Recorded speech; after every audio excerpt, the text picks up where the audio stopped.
Los Wari llegaron a Lima entre los años 900 y 1100 de nuestra era. Construyeron canales de irrigación en Surco y Ate, pero su gran centro administrativo estuvo en Cajamarquilla, en la quebrada de Jicamarca, sobre la parte alta del valle del río Rímac. Al decaer el dominio Wari, se formaron en Lima dos grandes señoríos, el Ichma o Pachacámac en los valles del Rímac y Lurín, y el señorío Colli en el valle del Chillón.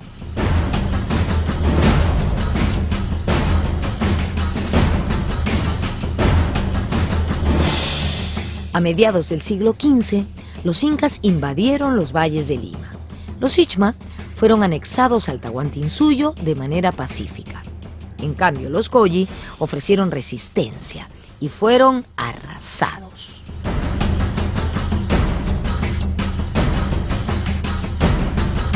En general, los conquistadores incaicos respetaron el inteligente manejo de aguas hecho por los pobladores de los valles de Lima y lo usaron en su beneficio.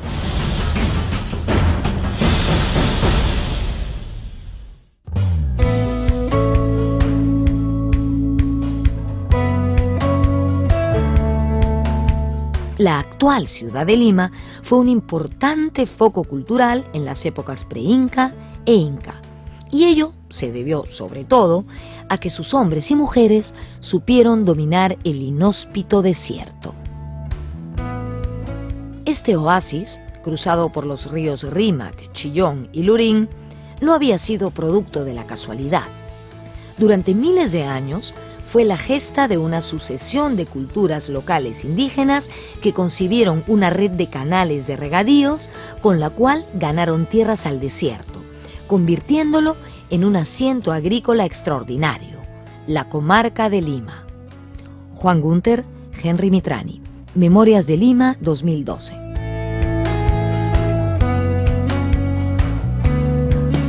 El dominio inca finalizaría con la llegada de los conquistadores españoles. Luego de matar a Atahualpa y saquear el Cusco, Pizarro buscó establecer la capital de sus dominios. Con ese objetivo, fundó la Ciudad de los Reyes el 18 de enero de 1535. El Valle del Rímac estaba muy bien cultivado. Eran más de 36.000 hectáreas. Además, tenía dos valles subsidiarios, el Chillón y el Lurín, los cuales hacían un conjunto bastante fértil. A los españoles les pareció un sitio tranquilo, con un buen puerto y abundante tierra agrícola. No quedaba duda. Algo más. Cuando las huestes de Pizarro llegaron al lugar donde actualmente está la Plaza Mayor, encontraron que ya existía un centro administrativo indígena. Allí, desde su estratégica residencia, el jefe indio Taulichusco cumplía las funciones de juez de aguas y controlaba la distribución de riego del valle.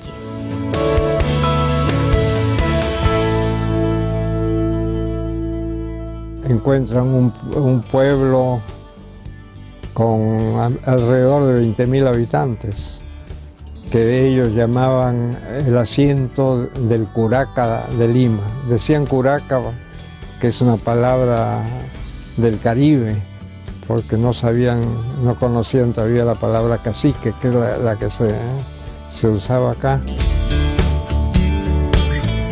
O sea que es una población de 20.000 que ocupaba el área que ocupa más o menos el centro histórico de Lima actual.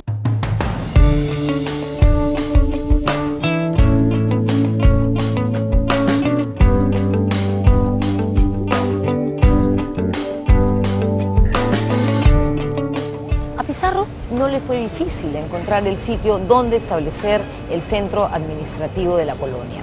Cuando el conquistador español llegó a la comarca del Curaca Taulichusco, encontró que este ya era un importante espacio urbano prehispánico, donde según Juan Gunter, los pobladores se reunían para discutir acerca del riego, de los campos o de la fecha de las cosechas.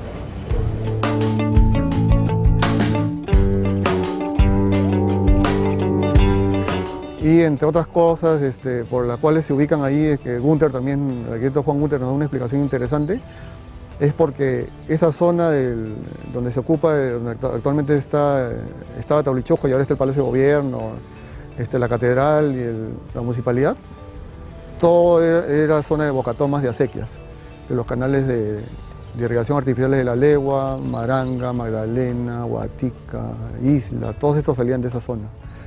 Entonces Pizarro manejaba las aguas de este sector y todos estos irrigaban en la ruta hacia el Callao, que era el puerto.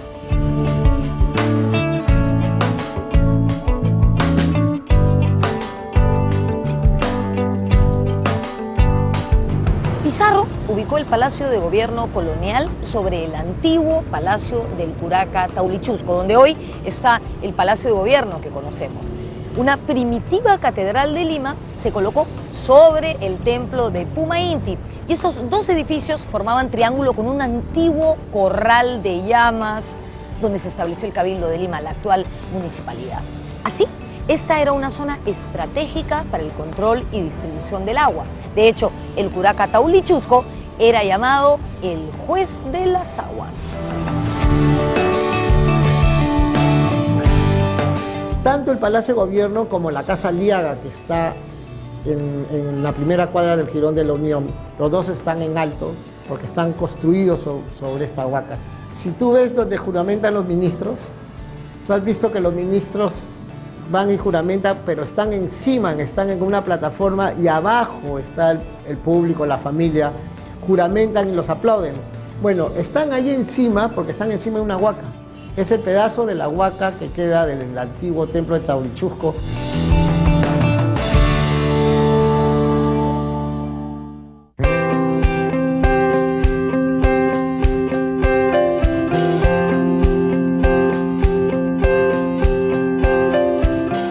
Francisco Pizarro procedió a repartir tierras entre sus hombres. De inmediato, utilizó para su beneficio las obras hidráulicas de los habitantes precolombinos de Lima. De esta manera, el viejo conquistador se convirtió en otro juez de aguas, como lo había sido Taulichusco.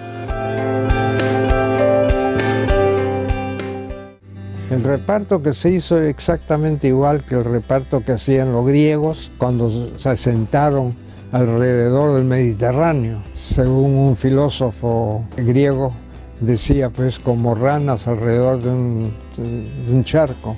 Es decir, a cada ciudadano le daban un terreno para su casa y un terreno para cultivar. Lo mismo era en la conquista, ¿no? Y una cuadrícula de 13 manzanas por 9, y contraviniendo las leyes de Indias, las leyes que había hecho Carlos V en el año 1523, que obligaba a poner la plaza de armas en el centro, en las ciudades mediterráneas. Pizarro lo que hizo fue trasladar la plaza de armas más bien frente a su palacio, ¿no? En ese momento a su huaca.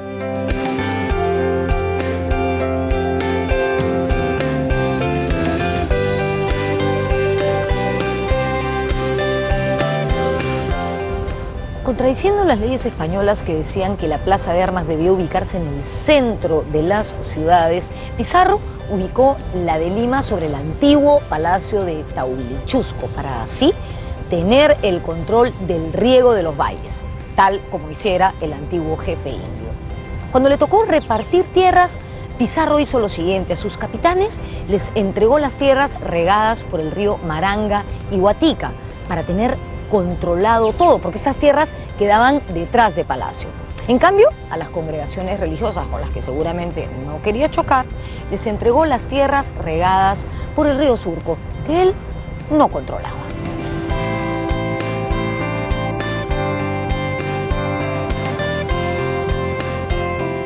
Poco después, Lima se convertiría en la capital del poderoso virreinato del Perú. El nombre Lima, al parecer una derivación de Rímac, se impuso al nombre original de Ciudad de los Reyes.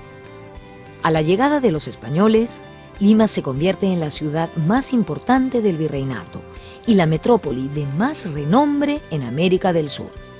En ella se levantan numerosos conventos, hermosas iglesias y majestuosas casonas, que aún hoy engrandecen nuestro centro y nos hacen conocer la historia, el arte e idiosincrasia de la Lima colonial. Juan Gunter, Jornadas de Lima, 1992. A partir del establecimiento hispano, los inmensos bosques del Valle del Rímac empezaron a ser talados.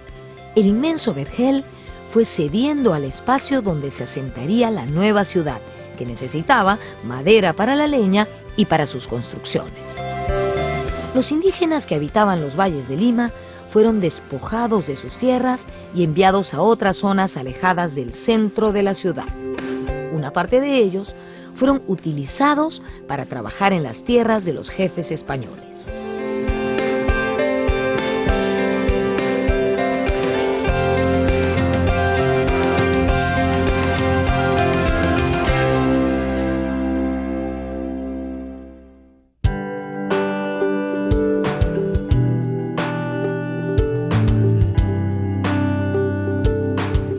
Magdalena fue el último refugio donde fueron a vivir los limeños que vivieron en el centro, porque al comienzo, para fundar la ciudad, tuvieron que mudarse a lo que era el mercado, que los españoles llamaban tiangués. Y después de las guerras civiles entre los españoles, los pocos que quedaron fueron a vivir a Magdalena.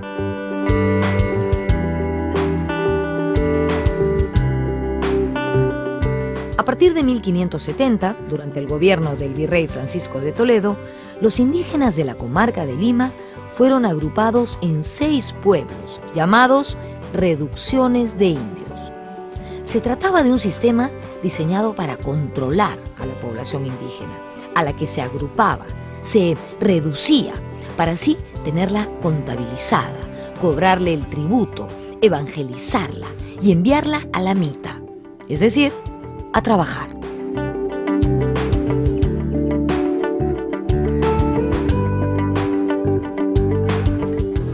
Y la población local que estaba, debía servir a la ocupación española, los españoles, la ubica en reducciones, que son como pequeños pueblos donde van a estar los indios que están dispersos en diferentes pueblos, los van a reunir.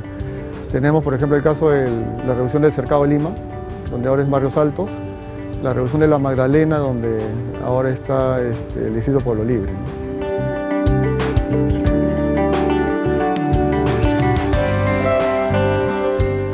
La mayoría de la población nativa moriría por efecto de las guerras y las enfermedades causadas por los conquistadores españoles, para las cuales los andinos no tenían defensas.